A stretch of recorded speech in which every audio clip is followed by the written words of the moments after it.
All right. All right, ladies and gentlemen. What do they say? We have paperwork to do, or admin. Yeah, there's some term I can't think of. God damn it, dude. Something's wrong with my brain. Stress is beating me up. What do they say? They say we got, well, welcome to the show. They say we have, not agenda. Housekeeping. Yeah, maybe housekeeping. Housekeeping. Yeah, the housekeeping. All right, we got the housekeeping, nerds. Buckle down. By the time you're hearing this, if it's Wednesday the 1st of November, 2023, and it's 10:01 Pacific Standard Time, we are live with our second USAPL meet here at 3rd Street Barbell. We got a big competition planned for March 16th and 17th. If you want to get involved, I would click on that USAPL shit real quick, because by the vibe we're getting, it's probably going to sell out. If you're not wanting to compete, put it in your freaking calendar. It's probably near spring break. I don't know if we planned that, but I don't know. It's probably spring break typically lands middle of March. And it's also probably March Madness. And so it would be a beautiful time to vacay out here in Sacramento, California. So if you want to come, have a good time, see what powerlifting has kind of turned into in terms of the environment, the community, and you want to tap back in or just have a good time yourself, come watch some big lifts. March 16th and 17th, 2024, 2010 3rd Street Barbell, Sacramento, California. And if you want to compete, sign on up. We have a prime time planned. So I believe ladies qualifying dots is 420 and above. Male qualifying dots is 440 and above. If you register and you get in, go ahead and just shoot the meet director an email saying you qualify for prime time, and he's going to arrange all that flight-wise. So all this is on Lifting Cast. Yeah. So coming to us, coming to 3rdstreetbarbell.com or 3sb.co will not help you in any way in terms of... Yeah, well, a few answers or admin powers. Yes. Yeah, so usapl.com to find the schedule and shit, and then it's on Lifting Cast to actually register, but those two are linked somewhere. Yeah. I guess next big announcement, housekeeping is the freaking term I think I was looking for. We are now proudly brought to you by, empowered by Legion Supplements. If you guys know, Jim and I have worked together for a very, very long time in the media space and business space, and there's very few sponsors that him and I co-sign on. But this is a supplement company that just simply does it by evidence-based, and we have a lot of friends and mutuals that work with this company that stamp their name on it, and we talked to them before figuring out this deal. So, Dr. Nadolski, JPG, a lot of very smart minds also stamp their rights onto this company. That is all evidence-based. It's natural ingredients, no artificial flavors, no artificial colors. So when you're talking about like actual health supplements, you can find it all here. The fish oils, the D3s, the vitamin Bs, as well as all your meathead shit. If you want a well-dosed pre-workout, protein, etc., it's all there. And we got you a 20% off. So we had to haggle, we had to work our asses off, but this is the month to get her done. So right now we got the Black Friday sale with Legion. So if you go to legionathletics.com, it's literally buy one, get one 50% off everything on the website. And then you use code Good Company and you're getting another fatty discount over that. So go and try anything you want. I've been taking the pre-workout on all my push days and pull days. On my upper body days to get a fat pump. We got protein and stuff rolling through the house, so all the team will try it. Maybe we'll give you guys a little taste test on the podcast or a video. But check that out, legionathletics.com, code Good Company. The more you use it, the more good stuff you get in discounts, and the more we get to continue to make entertaining, hopefully, content for y'all. There we go. What else is our Black Friday coming? Good Company Apparel, November 20th. Mark your freaking calendar. Join the Discord, goodcompany.discord.com for all early looks, access, and all the fun things. Our biggest Black Friday ever. I think you guys will be really stoked on it. The team's been hustling on media and content and the apparel itself, so good things to come for that. And then, we'll see. It's already holiday season. Yeah. It's Halloween today when we're recording. Thanksgiving's in 3 weeks. Christmas in 6 weeks or something. Or I guess, probably, right? 7 weeks? That's crazy. Something like that. Crazy. It's amazing. The end of the year is always kind of just a slide to the finish. It's like you're holding on for, dear life, trying to not get sucked into the end of the year, and it happens anyway. Yeah, it moves fast. It really does. October hits, and then it's off to the races. But that's what we got. There's all the housekeeping, dude. Go rewind that, listen to it again. Take notes. Yeah. one thing I do want to shout out at this point is our good friend Eric Helms is now a professional natural bodybuilder. He has a pro card. Up in Washington, I think. I cannot think of a more deserving guy, just by his general character. And then obviously there's the physique that had to be judged for him to actually win. Just shout out to him. Congratulations. Yeah, Eric Helms. Dr. Helms. One of the top of the list when I talk about in the industry, when you talk about experience as an athlete, experience as a coach, and then experience as an academic, he's got to be top 3 all time in that list. So huge congrats to him, and also big recommendation to go follow and learn from him and 3DMJ and all the smart cats over there. Yep. Yeah, a lot of fitness things happening. We had the American Pro. A lot of people smashing weights over there. Brianni, in particular, I think 641 was the record. Yep. The heaviest lady deadlift of all freaking time. And I think she did a weigh in 73 kilos. Something like that, yeah. Actually insane. Clean pull. I watched it multiple times. I think I saw her squat and bench live. I don't think I caught the deadlift live. But I watched all the clips, obviously. And I literally just saw her 3 days before she left. I just saw her and Joe at Dragon's Lair in Vegas, and they seemed good. She seemed stoked. She seemed excited. I think I don't want to spoil it. I'm sure she talked about it. She can come beat me up if she wants. I think she had pulled like 620, 630 the week before that. Oh, wow. And then I was asking him, I was like, oh, like, how you feeling? And Joe was telling me he dropped out, and that B just fucking smashed like 620 or 630. I was like, all right, then she's probably set up for a pretty good day. That's an amazing number. Yeah, it's a big deadlift, man. That's a big deadlift. Almost any body weight, definitely, female category, but even at that body weight in the male category, you start getting the 600s. That's fucking strong. Yeah. That's legitimately strong. Yeah, if a dude pulled that. Yeah, strong at 73 kilos. A lightweight dude, we'd go, wow. Yeah, that's pretty good. I don't know if we have anyone in our gym pulling that at that little of a body weight. There is also, the 600 mark in powerlifting. I think strong woman. I don't even know what you call that still. Women's strongman? Strong woman? I thought it was women's strongman. I don't know. I think in divisions, that's how they call it. I don't really care. But I think that's pulled 600 for a little while. Yeah. But I don't think in powerlifting. Because it might have been with straps or in a suit whatever. Right. And this was like. Yeah, in a big old elephant bar and shit. This is like powerlifting competition conditions. Yeah, I think even the 600 marker only got broken within like the last 3 years. Maybe so. Yeah. I forgot her name. I'm sorry. I apologize. But she was on Ellen. She did like a little Hollywood tour afterwards. Mm-hmm. For pulling 600 is crazy. So now we're already in the 40s is fucking wild. 700 will probably drop in the next 5 years. That's so crazy. Yeah, probably her or Hunter Henderson, somebody. I mean, there's a bunch of freaks, and they're still like youngish. I don't know Brianna's age, but I think she's like 26, 27. It's not like, and she trains hard. Obviously, she's IFBB pro on top of it. So, yeah, in the last few months, yeah, she just started bodybuilding within the last 2 years. But I think there's a very high ceiling if they can continue to enjoy themselves. Yeah, that's kind of what it comes down to. If you're not enjoying yourself, it's going to be a rough go. But if they're having fun. A lot of strong folks stomping around. Yeah, the whole, bounce back from the dieting associated with bodybuilding. That's or the mental, because you're not really having an off season per se. Off season powerlifting's super easy and fun, right? You're not caring about your weight class. You're going to buffets and you're just doing reps and kind of crushing weights, but. If you hop straight into bodybuilding, bodybuilding process is 24/7. So you're dieting, which is just added stress. The amount of steps and cardio you're getting done.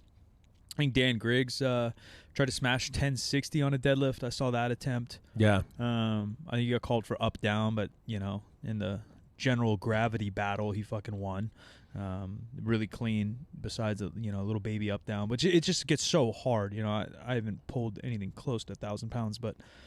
Anywhere you get with a deadlift bar and up down is just like so normal. The bar's fucking oscillating like crazy. So you get 1060 on there in kind of a wideish stance. Your hands are all narrow. That bar's obviously going to whip around, be riding a fucking roller coaster on his way up. But congrats to him on a pretty good day. I'm sure he obviously wanted to pull that. John Hack had a good day. I think, which is kind of the norm. It's kind of very rare to see him not have a good day. Mm-hmm. And even his bad day is still better than everyone's good day, so it doesn't even matter anymore. 22-21 at 90 kilos. Yeah, I don't know if that's his best ever. I don't know. I think he might have broke 23. I might be wrong. There's so many numbers. There's so many strong-ass folks. I can't even keep up anymore. And then there's the whole, like pro circuit that was happening, I think, with the USPA, but then that obviously failed because I haven't seen as much. I don't know what to categorize it now, ladies and gentlemen. I guess the untested world this year has felt a little quieter. And I think it's obviously because of the USPA stuff. Like USPA the year before was running the pro circuit, and so there's meets every quarter that were really big, and all these people with John Hacks competing 3-4 times a year. So you'd see these big names out. But the American Pro, I think, is kind of on a lonely island. Not that there's not other, good or qualified meets, but not as many as big. So I don't think the untested world. I mean, all of it's in shambles. I felt like it was starting to lock in a little bit. And then now fucking Powerlifting America's off in the left field. USAPL doesn't know what they're doing. They're doing something huge at the Olympia. It's international. It was supposed to be their huge international day. And then I don't think they could sell enough spots because then they're like, well, we'll take other lifters now too. And then so now it's just, I think, it is cool that the USAPL is at the Olympia. I don't know if this is the first year, but it used to be a USPA meet. Yeah, it used to be. And then same for those that don't know, the Arnold wasn't USAPL for majority of the time. That's a new-ish concept. It was always XPC, and it was off-site. Wasn't it on-site back in the day? And then no, I think it's only been on-site, sort of on-site, the last couple of years. Before that, way back, it was the WPO. Maybe WPO is what I was thinking. Yeah, that was on-site. Yeah, and then it wasn't even USAPL until maybe the mid-2010s. And then now, obviously, it's a decent-sized USAPL, and those meets were fun. We went to that, but yeah. I mean, I don't know why those don't just become the new big meets. The Arnold's kind of been, I think, because people have fun there, but there's no real incentive to make it a big meet. Obviously, nationals, but even that, if you don't start to clean shit up and choose some fun cities, it probably won't be a reason to go either. Right. The qualifying totals have gotten a little more difficult, so there's a little bit of a badge to qualify for that, which is cool. But it's just a fucking cattle farm. You're moving 1,000 lifters through 3 days. I don't know, and maybe that's just me being over it. If you're young and got Bambi eyes for this whole thing, you're excited for anything. But I just feel like I just feel like you got to fucking make something. There's got to be a reason to get big lifters to go somewhere. Yeah. And I say that as we're running our meet, but I already just saw the amount of reposts. We got fucking 300 reposts or something on just a baby announcement 2 days before our meet, before the meet opens for registration. Yeah. We're 8 months out still. But like money's one big thing, but just little attention to detail, just having fun. Why would you want to go to, I've already probably talked shit, but why are you trying to go to Memphis Nationals? Yeah.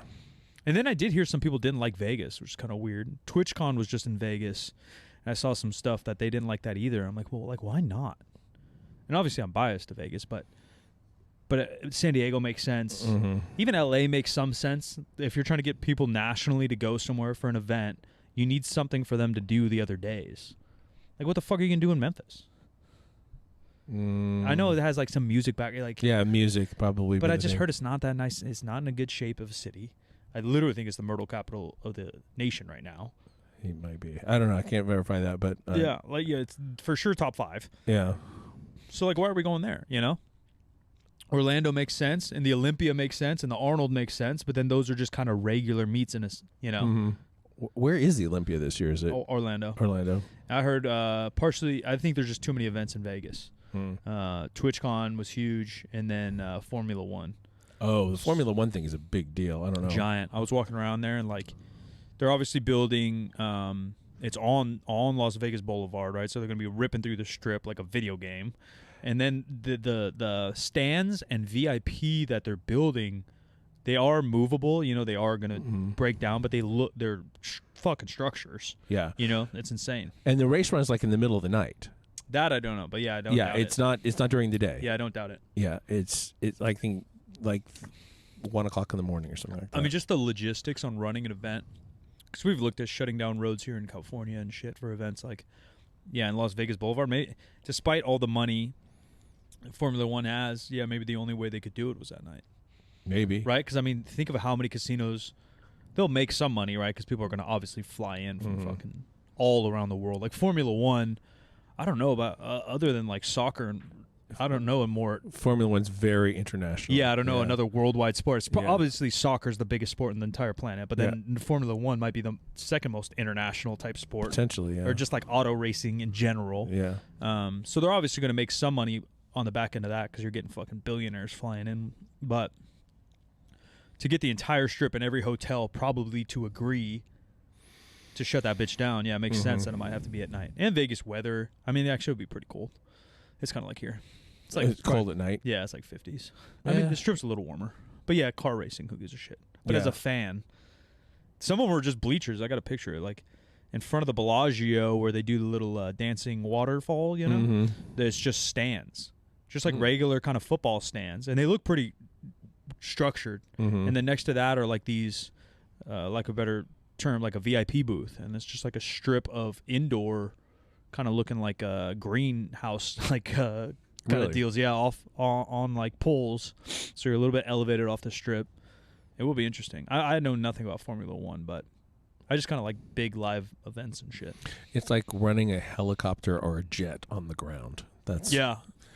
And open cement, wheel. So the cement, I think they already changed it or whatever, but people were driving on it. Like the roads weren't closed, so I assume maybe they'll do another layer and shut it down for a week. I don't know how that works either. No, I don't know. But you'd imagine that's highly important when you're flying 200 miles per hour. Yeah, just listening to a car podcast, I just know that they are essentially running like rocket ships. At 1 o'clock in the morning or whatever. It's really? like overnight. Yeah, that's interesting. I mean, that's kind of cool. That's kind of Vegas-y too, whether it is a money thing or not, right? Like you go to a fancy dinner at 9, grab a couple of drinks, gamble, and then you get to your seat at midnight. It'd be kind of a fun night. Yeah, I was listening to Matt Farah's podcast, and like he was offered a lap time before the race, but it was at like midnight to 1. Yeah, I'd do it. And then it'd just be fun. Like pole time was 1 o'clock in the morning. Or something like that is interesting. And it's just one race. Or do they do like qualifying? I think like they have to do qualifying and they do heats, I think. Yeah. Because I know literally nothing. I don't know anything at all. I tried to watch that show. I just couldn't get as caught up as other people did. We watched full swing version of it, but there's a Formula One version. Oh, of it. Yeah. Because that's like, obviously it's been a giant sport worldwide, but I know in America, I don't think it was till after that show that there was even races here. There was like maybe one in Florida, and then that show popped off here, and now there's been like 2 in Texas, 1 in Vegas, and 1 in Florida. Like it obviously added to the audience and the love for it here in America. So, which is crazy. Yeah. I was looking around at other things that people are talking about in the world of powerlifting. One of them, you were talking about the USPA and having tried to go in a pro series direction and all that. Now, now they are dropping their approved equipment list, which I believe to be the biggest scam in powerlifting. Period. Yeah. In general, you mean? In general, yes. It is a weird thing. If you have rules for measurements and all that, fine and dandy. But yeah, you start to get a paid approved list. I doubt it, but I wonder what that looks like at like high level sports. Like, there's obviously a contract between Wilson or Spalding and the NBA each year for what the official NBA ball is. But that's like a whole different business thing, right? That's more like marketing and whatever. Like, I doubt Nike has to pay something for Nike shoes to be allowed in the league, right? Probably not. And like, is there a sport that now that professional athletes can't just wear whatever footwear they want, or whoever they're signed with, or what? Yeah, I don't think so. There's still colorway rules, maybe in the MLB. No. They just got they're rid gone, of it. Yeah. Maybe the NFL. I think maybe the NFL then. There's definitely a league that there's still colorway rules, which that I'm fine with. Like, I understand. I understand why in the 90s, like, you had to wear the same shoe color as your jersey. Like, that's fine. But I don't think it's ever been an equipment manufacturing issue. Yeah, you see now in Major League Baseball, you see guys wearing like the bright green or whatever, and they're like they've got wrist cuffs and their shoes match, but nothing matches their uniform, and they don't give a fuck. Yeah, it's very NBA. Yeah, and like at least even baseball makes the least amount of sense to have that rule. Like basketball. Shoes, it still doesn't make sense, but hypothetically, we wear jerseys so I don't pass you the wrong team the ball and shit. Like, that ain't happening in baseball. Shirts and skins. Yeah. You don't ever need shirts and skins in baseball because you're either batting or you're not. Right, exactly. It's offense or defense, and there's no combination of the two. And then like the tradition of it, I wouldn't mind, like if that's a thing, and that's probably what it was in the NBA, like to have some kind of official uniform, and I get that. But yeah, I highly doubt. But in powerlifting, it's just it's a money grab. No, 1,000,000,000%. Because then each federation was doing their own thing, right? Because then we have so many federations, in particular USPA and the IPF. I don't think the WRPF has one. And having an approved list, I mean, even the USAPL to wear a T-shirt with the logo, you're getting back. I don't understand if they want it to grow, why don't they take pieces that work from other sports? Yeah, like college college basketball that wasn't a thing. The only thing is like if you wear anything, like sweatbands or like shirts under your jersey, like it has to match your jersey. And that again goes back to like, not passing the wrong guy the ball. So if we're wearing home jerseys, we're wearing white jerseys. You can't wear a black shirt. And you're not supposed to wear like black sweatbands and shit. You would wear white until you wear the away jersey. But yeah, there's no like money grabs going everywhere. Like why doesn't the USAPL and the IPF, because they want to go to the Olympics and they want to be a legitimate sport and they want to be all these things. And then I think we even talked about the media. Like, I don't know what a media pass looks like in the NBA, but there's 100 at the Lakers-Kings game the other night. There's 100 photographers from 100 different websites, publications, companies, Nike. Everyone gets their own guy, and they probably have to pay a little thing to get in or whatever. But there's literally USAPL situations where you're not allowed to take photos. Yeah. Like, how has that ever been good for a sport, especially USAPL? That was, I mean, we could probably whip out the data to file this in court, but like 100% grew because of social media. Oh yeah, absolutely. You know what I mean? You look at the Candidos and the Omar Isofs and the Barquans, like that literally grew powerlifting in the early 2010s. You know, like especially the USAPL. Powerlifting in general, benefited obviously from podcasts and hopefully some work we did and whatever. But the USAPL in particular was literally just shouted out over and over by Johnny Candido. Yeah. It's the house that Johnny built. Yeah. And then now you're going to say, like, yeah, let's probably not have any media besides our own media. Like, what the fuck? It's just so weird. It's just such backwards thinking to me. No, I agree. And it's like there isn't a quality argument at all. There's a control argument around contracting with vendors. Yeah. It's all just money. Like photography, video vendors. Sure. Yeah, but just the T-shirt on a platform just blows my mind. That really blows my mind. Even at a local meet, it's technically a rule, which blows my freaking mind, man. Like, I've never heard of such a thing. It's the same thing with spandex underwear. If you're wearing I heard they might have taken that out. Yeah, if they took it out, it existed for a very long time before they took it out. No, forever. Yeah, literally 30 years. Just the thought that some spandex in your underwear was somehow supportive. Well, especially now that like these knee sleeves are getting fucking obscene, You're throwing a piece of cement on your knees, and you're going to be worried about what type of underwear I got on.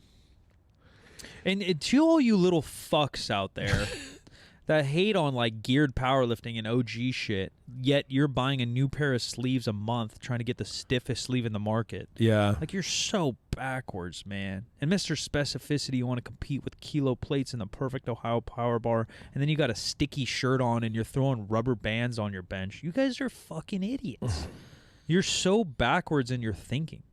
One of my biggest pet peeves I found out, because that's always a question, like, what's your pet peeve? It's just literal, like, being illogical. And I know you can't really hate on someone for that because sometimes, I'm sure I've made mistakes or said things that are illogical, but, like, just pure, like, hypocrisy within, like, how you move is so annoying. And that's a lot of powerlifting. They're throwing bands on every bench ever, and then they won't bench with anything other than kilos because of specificity. You're like, what the fuck are you talking about?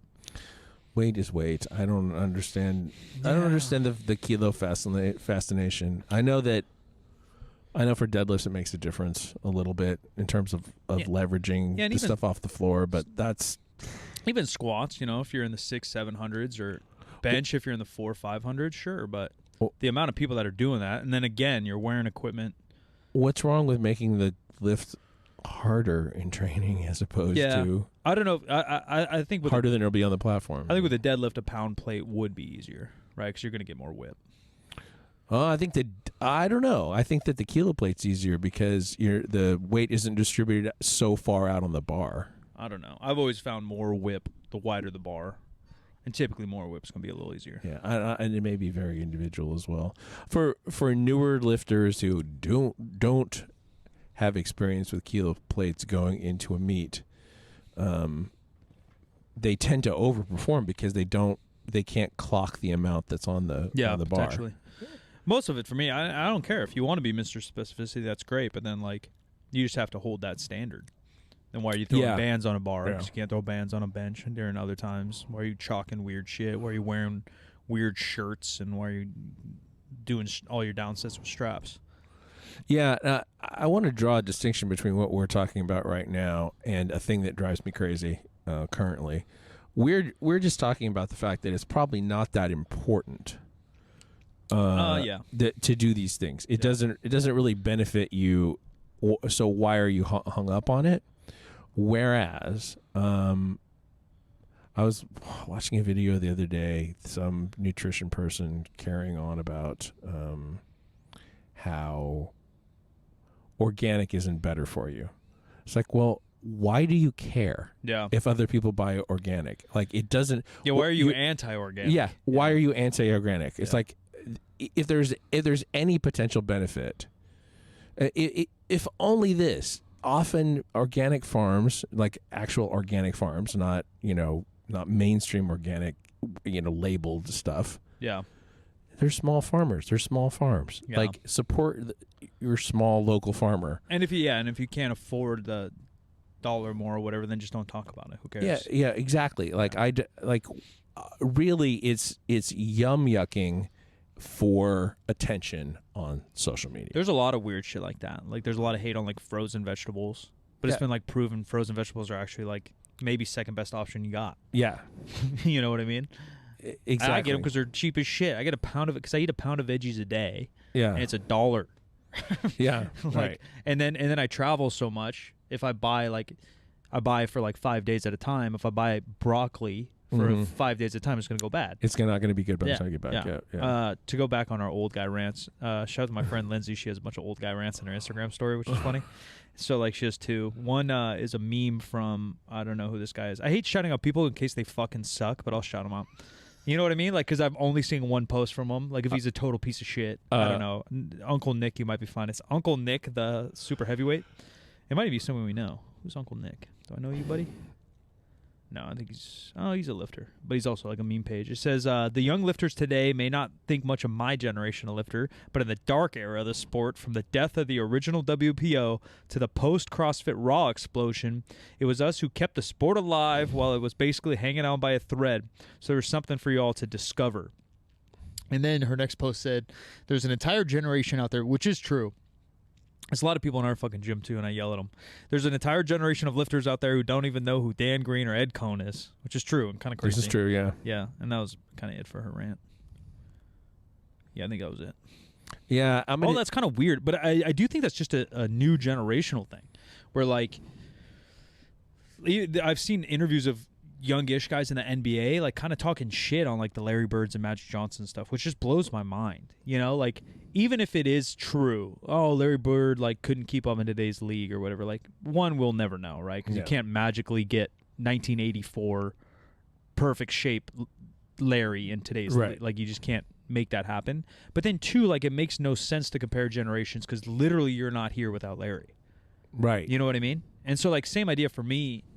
I've just always been into the history of, like, music. Like, Lil Wayne's one of my favorite artists of all time, and I really got into Lil Wayne, you know, in, like, junior high. So then I start to, like, creep back, like, who he was inspired by, and then what his music came by, and then who he listened to. And same with lifting. Obviously, it was a little bit more built into what I did, but, like, I've told the story a couple times. Before even joining Super Training, I knew they trained West Side.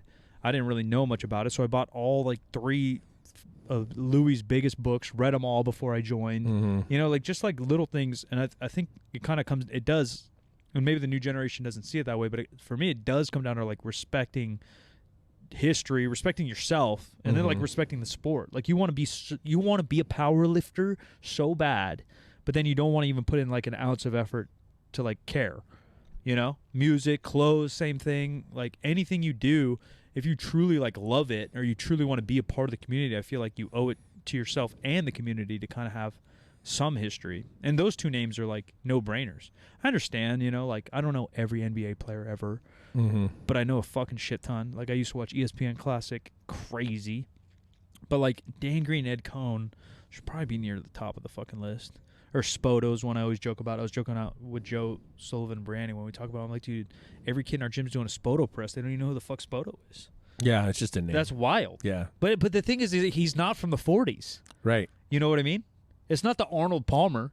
No. If you say Arnold Palmer and a kid says, "Oh, I like lemonade," all right, I get it. Yeah. When did Arnold Palmer golf? Like the 50s. Yeah. Right? So I understand that. That's almost 100 years ago. Right? Yeah. Eric Spoto broke the record in 2013, 2014? Probably both. 14. Yeah. That's less than 10 years ago. 13. Yeah. Less than 10 years ago, you know? Or Larson presses. Yeah, yeah. Actually, I was on another podcast the other day, and we were talking about Spoto, and people don't understand what happened with Spoto. Like, what happened to Spoto? It's like, you guys don't know that, like, he was able to break that record because he was able to stay healthy for long enough, his shoulders or whatever. Well, he wasn't healthy enough. Crazy young. Yeah. No. He was just a big mother. Because you could argue now, like, all right, well, where's Kirill? Right. Like, he didn't break the record that long ago. But, like, that's just how it goes. That's how powerlifting goes. You're not going to have a 20-year career. I mean, even any sport, right? That's why, like, people aren't even, like, recognizing. They're just now recognizing how crazy LeBron is, you know? Well, 20 years of dominance isn't a thing in powerlifting. Ed Cohn, that's why he's the greatest of all time, right? Because he probably had a good 10, 15 years of dominance at different weight classes. Yeah, yeah. He retired in, what, 2007-ish? Probably technically, yeah. Yeah, I think that was but that was his last meet. So I think it was, I mean, he's smashing weight since the 80s. Yeah, exactly. And I mean, the alternate approach is somebody like Jen Thompson, who basically chips her records. Yeah, you know, just chips them. And she's another one. Yeah, I mean, you could argue she's the greatest powerlifter of all time, potentially, because her just consistency near the top for the longest. Yeah, right. That's the argument against Jordan, LeBron. Like, all right, Jordan probably had more condensed success. Yeah, but 20 years of whooping ass at the highest. Yeah, pretty fucking remarkable. He's gonna wind down at some point, right? I don't know. Now there's a teaser. I think it might have been a Nike commercial. His wife's doing like a voiceover, because the whole thing he's said publicly is that he wants to play with his son, right? Bronny. Well, now it turns out his younger son's probably better. And his younger son's going to be a sophomore or junior. So now the rumor is like, all right, he might want to stick around to play with his youngest son. Yeah, we'll play with both. Oh my God. Which is crazy. I mean, shout out to Bronny. Hopefully Bronny's all right. He had some heart issues in the beginning of the season. I don't know if he gets to play this season, but I think he had surgery and has been cleared. That's crazy to see at 18, but because he's good. I mean, he got a full ride to USC. Obviously, having the last name James helps, but he is good. But the younger brother's fucking crazy good. That's got to be a first, right? Father and two sons on the same team, even a father-son on the same team. Did the Griffeys play together for a second? The Griffeys played, I think, a very short period of time together. Yeah. And that was probably it. Yeah, Ken Jr. is in a commercial right now for something. I can't remember what it is. That's, but he is he's not fat. He is big. Yeah, I saw that. He is so much bigger than his playing days. Which, yeah, I mean, he'd been to the gym. He was a freak when he was. You mean jacked? Yeah. Oh, because I saw his face a little while ago and it looked kind of chunky. I wonder if he's got some steroid action. Maybe. Yeah, maybe. Because he was a freak when he played. Yeah. Like for a baseball player. Yeah. Obviously, the Mark McGwire and all them kind of changed what a baseball player looks like. But he was just a freak athlete. You know, he was in. They used to have I wish they brought it back. There's probably just not enough. I think it was All-Star Weekend in the NBA. They would have other sports come to a dunk contest, and Ken Griffey was in it. I think Deion Sanders, maybe even like Jerry Rice. And Ken Griffey's crazy. You know, he's tall, but not NBA tall. He's 6'3", 6'4". But his dunks were nuts. Like, he's just a freak athlete. I think I said before that, like, in the 80s, there was a group of 49ers who had a basketball team that would play. Oh, for shits and gigs? Yeah. That's fun. Off-season exhibition-y, but not exactly. There's they were competitive. They were intending to be competitive. They were those big men playing basketball. There's I think it was the Browns, Cleveland Browns preseason. They had like a shitty Walmart hoop on the football field, and they were having guys like do a dunk contest. But Myles Garrett, arguably the best defensive player in the NFL, he'll sneak into some summer league games. He played at the Cavs, like allowed him to play in like a summer league game. If you're freaky enough, you know, and a lot of those guys grew up playing both. You know, Randy Moss played high school basketball with Jason Williams, the famous point guard. So like, there's definitely crossover places. Guys that play LeBron, the easiest one. You know, I think Ohio State, I gave him a full ride play tight end. Yeah. That doesn't just happen. Yeah, and I think the expectation that a professional athlete's sons will follow them and be as potentially as good is a really damning thing. But like Barry Bonds is Bobby Bonds' not oldest son. There's Bobby Jr. Twins. Yeah, and Ken Griffey Jr. is known as a better player, yeah, than his dad. Yeah, because like Steph Curry obviously is like game changing, and Del Curry was very good, but Steph Curry's clearly better. And then Seth Curry made the league too, which is kind of rare. Double brothers plus a dad. Yeah. Even that you can probably count on one hand how many times that happened. And nothing's guaranteed with the James brothers because then politics does play a small role, like whether they're good enough or not. Right. That's always been the biggest nag, like Jordan's kids weren't that good. Scottie Pippen's kid just got released from the Lakers, but is obviously holding his own. And there's all the names now are like the generation I grew up watching's kids. Like Kenyon Martin's kids, either in the league. Shaq's kids had some heart issues too, but I think made a little run at it. Maybe he's playing in Europe now. But obviously the pressure of LeBron's kids is immense. Yeah, I would imagine so. Yeah, you think it's like this is someone who's in contention for greatest of all time. And social media era is just different. The Jordans and shit didn't have to fuck with that. It would be interesting to see history rewritten with the social media pressures because it's 24/7. Unless you played in LA in the 80s and 90s, it's not like you could probably play in Indiana Pacers and live life normally. Right, because you go to the grocery store, they're only going to be fans. Right, it's not everyone. Basketball wasn't as popular, and they're probably going to be nice to you. Like, there's nowhere you can go as a celebrity now. Yeah, I think that's true. Yeah, you're fucked. Like back then, it was literally just paparazzi in LA, probably, maybe New York. You don't have to be that big a celebrity. No, yeah. To be uncomfortably recognized. Yeah, you'd be Barquan. Yeah. You have any kind of level of success, and you get recognized everywhere. It's crazy. It is a weird world. Yeah, when we were in Vegas last year with Bart for USAPL Nationals last year, and we're walking through a casino and like the bartender recognizes him. A very random bartender in like the lobby. Yeah. It is weird. We got a free drink out of it, so. True. Yeah. It is a much different era. Yeah, even like what Jordan had to deal with, Yeah. Probably could live in the suburbs of Chicago. Probably get away with going to the grocery store, Probably sneak around. Now, fucked. I think that, there are actors who are relatively well-known who can go to the grocery store in L.A., but if they were going to the grocery store... Yeah, or airport. Yeah. More common shit. Yeah, because you can seclude yourself and live by other celebrities, right? Right. You all live in Calabasas. You're only going to see other celebrities at the grocery store and probably not get bothered. Yeah. For sure. But imagine, most places you're going to get screwed, man. Social media is a whole different animal. Even being a kid, being brawny. LeBron James' kid's probably getting hounded everywhere he goes. Pictures, autographs, he's probably got to have security.